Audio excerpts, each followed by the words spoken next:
সুপ্রিয় চাকরি প্রত্যাশী ভাই বোনেরা, জব এমবিডি চ্যানেল আপনাদেরকে স্বাগতম। আজকের ভিডিওতে আপনাদের জন্য নিয়ে এসেছি স্বাস্থ্য পরিবার কল্যাণ মন্ত্রণালয়ের অধীনে কুমিটোলা জেনারেল হসপিটালের ঢাকা সেনানিবাসে একটি নতুন নিয়োগ বিজ্ঞপ্তি প্রকাশ করা হয়েছে।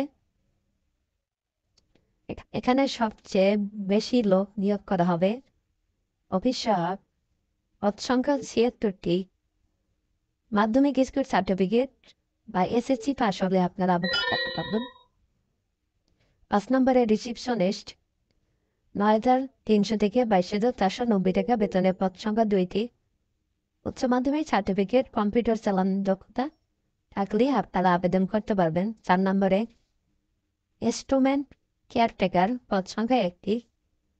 অনাস্বীকৃতি বোর্ড হইতে ইলেকট্রিক্যাল বা মেকানিক্যাল ট্রেডে উচ্চ মাধ্যমিক সার্টিফিকেট পরীক্ষা উত্তীর্ণ হতে হবে। ৩ নম্বরে অফিস সহকারে কম্পিউটার মধ্যকরি ৯,৩০০ থেকে ২২,৪৯০ টাকা বেতনে, পদ সংখ্যা ৪টি। উচ্চ মাধ্যমিক সার্টিফিকেট, কম্পিউটার চালানোর দক্ষতা, কম্পিউটার মধ্যে প্রতি মিনিটে বাংলায় ২০ শব্দ, ইংরেজিতে ২০ শব্দের গতি থাকতে হবে। ২ নম্বরে ডাটা এন্ট্রি অপারেটর, পদ সংখ্যা ১টি। ১০,২০০ থেকে ২৪,৬৮০ টাকা বেতনে।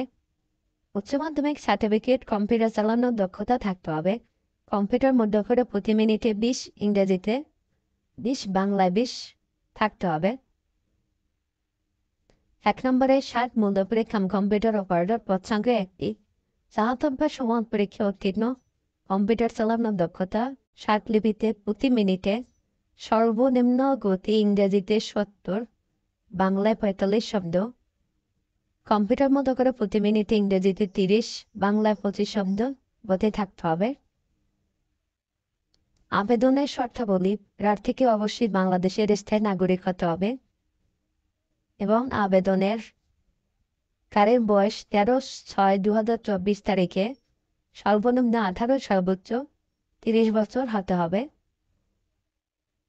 আপনারা যারা আবেদন করতে ইচ্ছুক, অনলাইনের মাধ্যমে আপনারা আবেদন করতে পারবেন। অনলাইনে আবেদনের শুরুর তারিখ ২৪/৯/২০২৪ সকাল ১০টা থেকে ১৫/১০/২০২৪ বিকেল ৫টা পর্যন্ত। অনলাইনে আবেদনের ফি ধরা হয়েছে ক্রমিক নং ১ থেকে ৫ পর্যন্ত ২২৩ টাকা, ক্রমিক নং ৬ পদের জন্য ১১২ টাকা। কিভাবে আপনারা SMS এর মাধ্যমে টাকা পরিশোধ করবেন, এখানে সম্পূর্ণ নিয়মাবলী দেওয়া রয়েছে, আপনারা দেখে নেবেন। ভিডিওটি ভালো লাগলে সবাই লাইক, কমেন্ট, শেয়ার করবেন। সবাইকে অসংখ্য ধন্যবাদ।